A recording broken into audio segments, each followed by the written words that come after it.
Okay, we're back on, and just to kind of get us closer to Happy Days, I know your acting career continued. You did a number of things. You did a MASH episode that Right. was well known. You want to say a word about that? The MASH episode was really fun because, I was treated as a TV vet on this show, and I was going to college at that time, and it happened to fit into my Easter break. So it's fortuitous, and I didn't know anything about the show. I'd loved the movie, but immediately just, you know, it was made to feel so welcome doing that episode. And, and Alan Alda was cool, and Wayne Rogers, I spent a lot of time talking with him. I just had a great feeling, and it also was kind of comfortable because that was a one-camera show. So it reminded me a little bit of the way the Andy Griffith Show was done, and it did have some drama in addition to the comedy. So I kind of felt like it would be successful. Starred in American Graffiti. I kind of want you to explain what came first, the chicken or the egg, with that. Yeah, when I was a senior in high school, I had done 2 years on a TV show called The Smith Family with Henry Fonda and Janet Blair and Darlene Carr, and wasn't a very good show, but it was a great learning experience for me.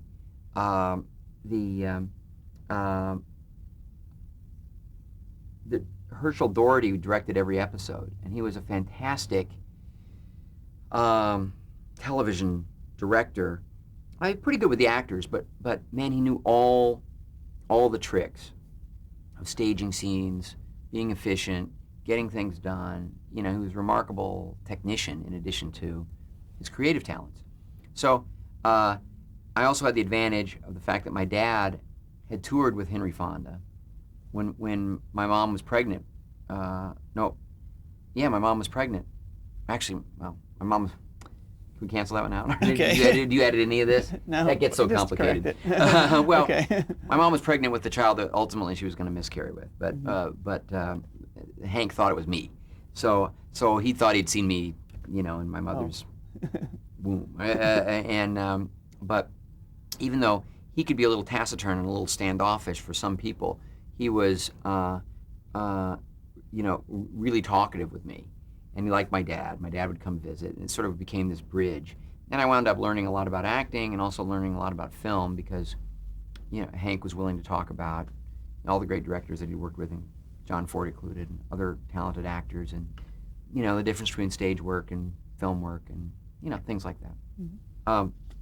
All that said, it was a terrible TV show. It never found its way.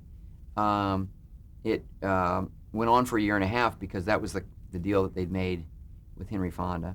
And it came at a time where I wasn't getting any work because I was in that sort of awkward period between 16 and 18 where you still need a welfare worker and the number of hours are limited.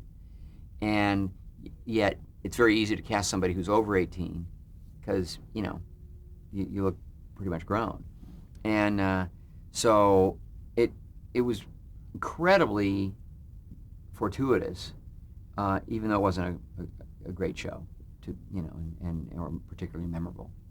The most memorable thing was this theme song that it had called Primrose Lane, that actually became a, kind of a top 40 song for a little while. Primrose Lane, life's a family on Primrose Lane. That's all I remember.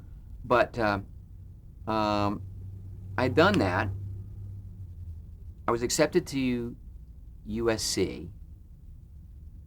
Well, I wanted to be a film student, but then I was totally focused on being a director. Henry Fonda, in fact, had been very influential and encouraging in that regard. I had a chance to do this episode called Love and the Happy Days. And I was really concerned about the draft. And I didn't really want to do another television series. In fact, while we were shooting Love and the Happy Days, as this sort of episode of Love American Style, I was accepted to USC. But I also had a horrible draft number. I think I was number 41 or 42 in the draft lottery. and they weren't accepting um, um, college deferments at that point. And I really didn't want to go to Vietnam, and I didn't want to go to Canada, and I didn't really know what I was going to do. And I didn't consult, any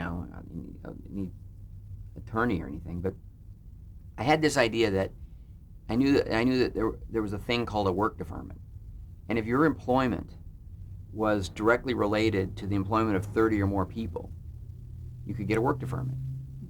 And Gulf Western, which is a big corporation at that point, owned Paramount. And if it went as a TV series, it would be a Paramount TV series. And I remember thinking, I just don't believe that Paramount will let me go to Vietnam. I think they'll help me figure something out. And at that time, Major League Baseball players were getting deferments and going into the National Guard and things like that. And I just thought, I don't know quite how to do it, but I bet Paramount would find a way to keep me out of Vietnam. So I didn't want to do another TV series. I really wanted to go to film school. But it was a cool part, and I thought I should do it. I did it, and it didn't sell. And another couple of months later, they did away with the draft, and so I dodged that bullet. But and I went on to USC Film School. But then American Graffiti was this huge hit, and ABC started looking around and sort of saying, we should do a 50s show. And Gary Marshall went back to them, and Tom Miller, exec producers of the show, and went back and said, we already have one. You came close to picking it up, but you didn't. Happy Days. In fact, it has the same lead, one of the leads from American Graffiti. And so they decided they would do it. And however, they still weren't sure they wanted to cast me, even though I'd been in the other one. So I had to go through another, an even more rigorous audition process and test for the show. But did you test with Anson Williams? Oh, Anson and I tested, and we got the parts. Gary, I think, he came down and directed our test particularly, and I think he was kind of pushing for us all along. But Robbie Benson also tested for it, I remember, and some other good actors. And so when did you hear that you were cast? I don't quite remember, and you got to realize that I had mixed feelings about it, because I was going to film school. I was enjoying that. I'd been dropping in and out of film school. I kept reducing down to 8 units and things like that because I'd get a movie part, something, and I could see that I was on a kind of a 6-year plan already, and yet I wasn't getting great jobs, and I felt like it was an opportunity that I shouldn't pass up on. I felt like, man, to be the lead of a show. I looked at it and I kind of said, well, in this show I'm kind of Andy. I'm kind of the straight man for this show, the way Andy was for the Andy Griffith Show. And, people kill for these opportunities. And Gary Marshall's great, and I should do it. So, but it wasn't like I was exhilarated about it. I just sort of thought it's a good job, too good of a job to pass up on. And what is the premise of Happy Days? Happy Days is a show about a family and a group of friends in Milwaukee in the 50s, and it's it was a very nostalgic approach to the show, to the setting, and a kind of almost a fantasy of what the 50s were like. And I think one of the reasons that the show has a sort of a timeless quality is that it was nostalgia when we made it. So it's always been sort of presented as a kind of a 50s fantasy. And did you have enough of a recollection of the 1950s? No, I really didn't. I didn't have much recollection of the 50s. On any cultural level, I really didn't start waking up to culture really until I was 9, 10 years old. The Beatles, probably the Beatles. That's the first time I noticed a big cultural change. Was you know, when the Beatles surpassed the Beach Boys as kind of the #1 rock and roll band. I noticed that. And let's talk about your character. What character did you play, and describe him a little? I played Richie Cunningham, and I was the middle child in the family, although the older brother kind of vanished, Chuck. 2 different actors played Chuck, and then finally Chuck was just sort of written out of the show because it just wasn't enough for Chuck to do, I guess. Perfectly nice guys playing Chuck, and they were good, but what happened was that I think the show began thinking it would focus primarily on the family and this middle boy. And it was inspired a bit by American Graffiti, but also a little bit by Summer of '42, and a lot of Gary Marshall's own reminiscences. And Tom Miller was from Milwaukee. Gary Marshall was from the Bronx. So they decided to move it to Middle America, which Tom Miller, the executive producer, understood. And that was kind of unique because there were a lot of shows about New York. But it quickly evolved into a show more about, at least equal parts, about the friends and the family. And Henry Winkler's character, Arthur Fonzarelli, the Fonz, exploded over the first couple of seasons so much and just grew in this, remarkable way. And eventually the focus of the show became really more about Fonzie, and they had to almost manufacture a relationship between Fonzie and the family. So he started living in the garage apartment, with the Cunninghams, because they didn't want to lose that family. Did it bother you in any way that he was getting the attention? It did bother me. Not that he was getting the attention, because I thought he really, really deserved it. But at one point, there was a huge shift, an intentional shift. The first season that the show was on, it was on for half a year. It came on mid-season, and it performed really well. And it was a single camera show, a gentle kind of humor, much more like the Andy Griffith Show, frankly, or like a little movie. The second season, we began slipping in the ratings, and we were up against Good Times, and Jimmy J.J. Walker was exploding as a sort of a pop entertainment, figure, and he was hilarious, and he had the catchphrase "Dynamite," and people were putting dynamite on their T-shirts, and we didn't have any of that, and we fell in the ratings. They almost canceled us. But Henry Winkler, through those single camera shows, had just exploded as a character, but had yet to be moved toward the center of the show. So Fred Silverman had this idea, and wanted to try the show first in front of a live audience. Gary Marshall, liked that because he came from audience shows like The Odd Couple and Dick Van Dyke and things like that.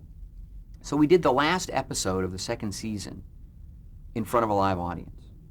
And that was a sort of a test to see what that would be like. And that went well.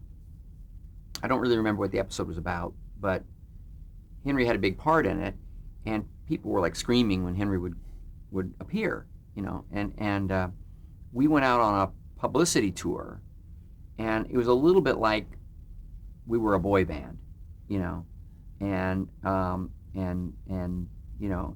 Henry was the lead singer or something, and it was that kind of in sync sort of Beatlemania kind of thing. It was kind of wild. But during the off season, I was approached by Tom Miller and Ed Milkus and Gary Marshall. They basically said,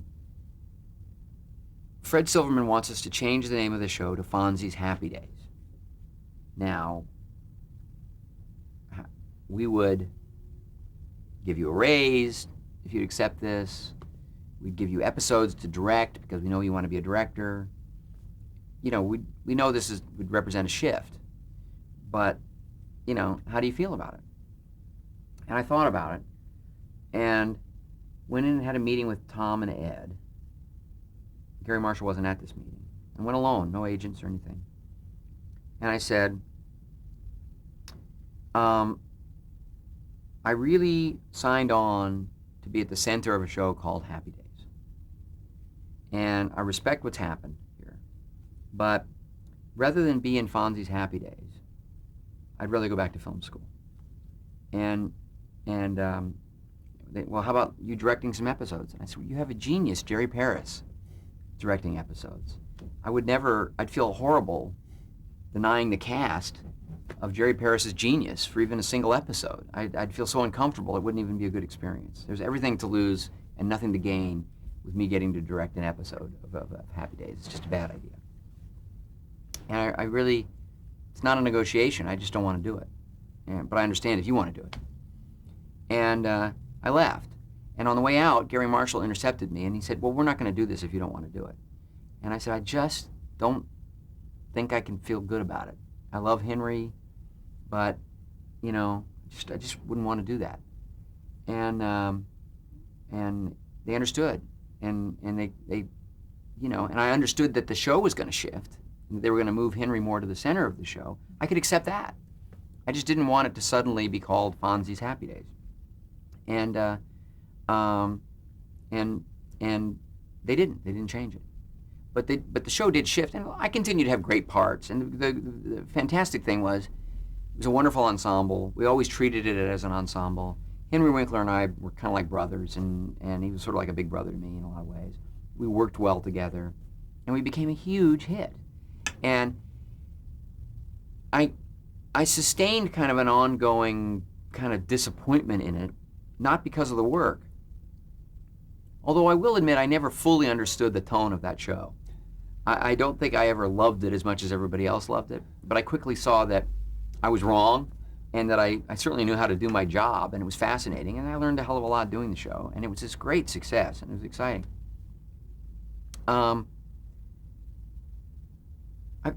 My biggest frustration was that I felt like that in a weird way, I was very disappointed by the executives at ABC and Paramount, and it was a kind of I learned a lesson in that their sort of interest in me really waned. And so it wasn't about the environment of making the show, that was fantastic. But there was this kind of disrespectful disregard that, you know, really kind of rankled. Was it difficult, the little transitional period where the show shifted? Not. Did you worry how much? I was more just a little insulted by what was being written about it, and the way I thought I was being treated by this, you know, the sort of the network and the studio. It wasn't a shift with the show because my parts were still good. Henry's parts were at least as good or better, but I saw justice in that. You know, I saw what a great character it was. I saw what he'd done to create the character. I saw how much the audience loved it. None of that was a problem for me. That was like just having the best series you could have. It was more the business side of it. And then later I renegotiated the contract, and that was kind of acrimonious and frustrating. But I also began directing during the hiatus, and that really nurtured me creatively in ways. And I was also no fool. It was exhilarating to be a part of a #1 show. You know, who wants to be on a top 40 show when you can be a part of the #1 show? And it was that was exciting. Can you talk a little bit about working with the ensemble? There's a lot of actors. It was fun. It was fun, you know, and we remain close to this day. You know, Henry Winkler was a dynamic and creative, you know, a few years older and a kind of a big brother figure. Well-educated, extremely articulate and intelligent man, and a great guy. Donnie Most and I really hit it off because we're just almost exactly the same age and have so many of the same interests, sports, and like the same movies and that kind of thing. Anson and I went back to the original pilot. Anson's a couple of years older. I always admired Anson's drive, just sheer chutzpah, you know, and he's carved out a really wonderful career for himself without ever becoming, you know, a major star or winning awards or anything. But, you know, acting, singing, later producing, he and I produced some television together to really good effect. Very creative guy. Directing. He's gone into some business ventures, and he's had a very successful life. So we've remained close, and it was fun having a bunch of guys going through this sort of kind of international success together. Was fun. And Tom Bosley and Tom Bosley and Marianne Ross were really did take kind of paternal roles in all of our lives, and just shared their wisdom, and always reminded us just how lucky we were to be involved with something that people loved as much as they loved Happy Days, and so they were a voice of reason and an ongoing living example of professionalism and common sense. Do you remember what their reaction was to what was going on with the change in that? Were they aware of the show? Sure, but they loved it. Because it was making the show hotter and bigger, and so for them, there were. I don't think it was.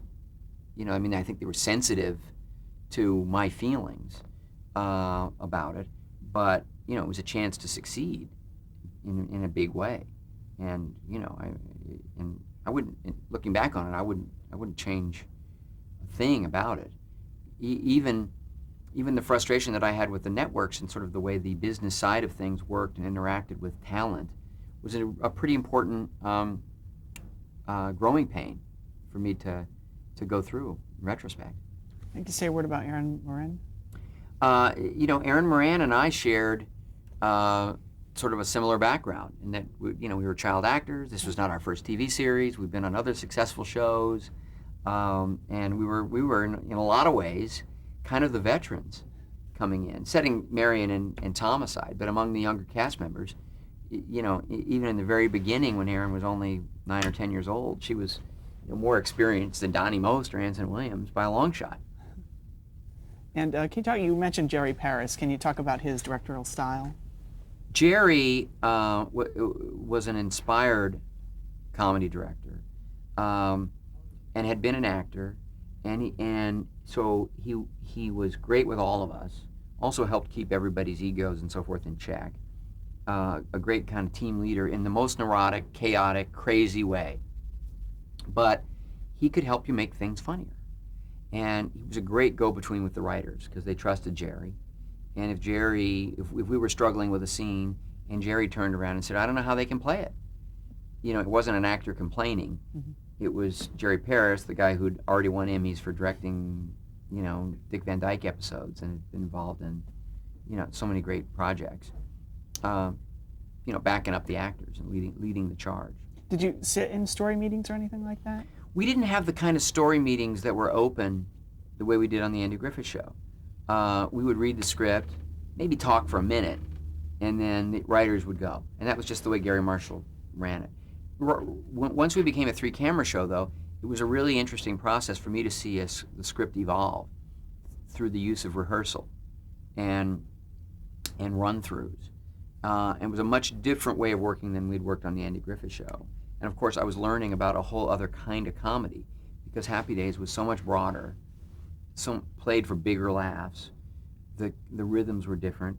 It was all a little more heightened, whereas the Andy Griffith Show kind of relied on a sort of naturalism for most of its comedy, and it was much different style for me. But I enjoyed it. Once I came to understand it, it was fantastic because however you felt about the episode or whatever was going on in your personal life, or even me being annoyed with ABC or Paramount or something like that, if once the audience showed up, everybody pulled together and all you wanted was to have a great episode and to hear those laughs roll. Getting back to Richie, can you describe him a little bit more in his story arc on the show? Well, Richie was always a kind of voice of reason, and he was the everyman and the straight man for the show. He was the sort of the point of view character in a way, in that this crazy things could happen to this normal guy, and the audience was supposed to sort of relate to the normal guy and appreciate, all the chaos and the humor that was being generated by the other characters, including Fonzie. And it was, and it was always that there was a kind of a good tension between Fonzie, who was kind of an outsider, and for whom cool mattered, perception mattered, and those kind of things, and Richie Cunningham, who was always going for a sort of a reasoned, logical, sort of equilibrium, a kind of just a sort of a balance in his life. He just wanted to do what was right somehow. What was his relationship with Fonzie? Well, there was definitely a kind of a younger brother feeling, but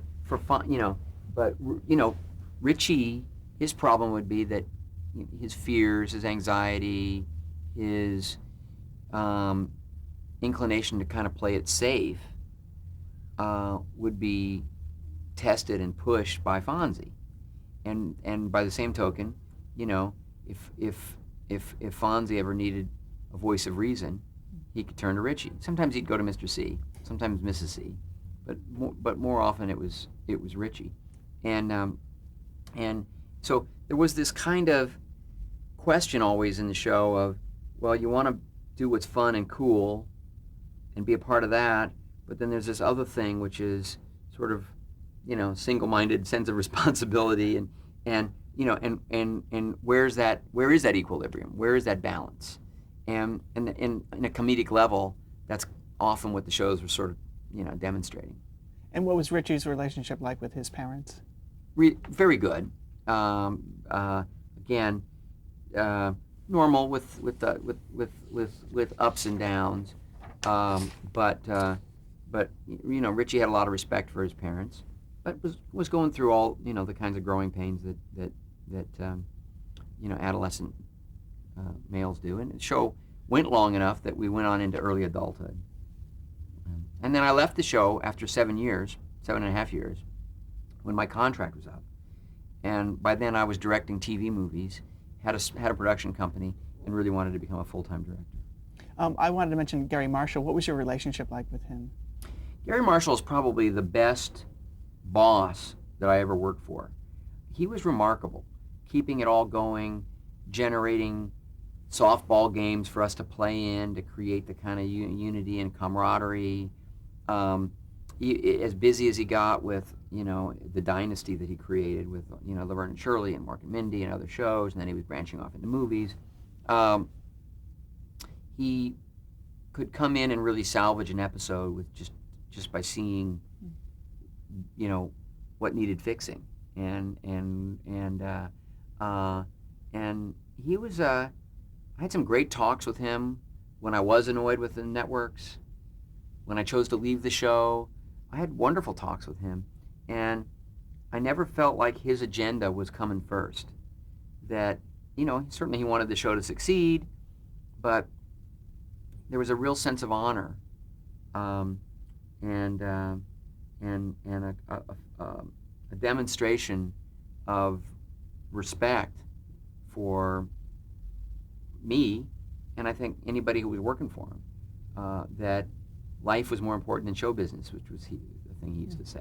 And you got to make decisions that you want to live by.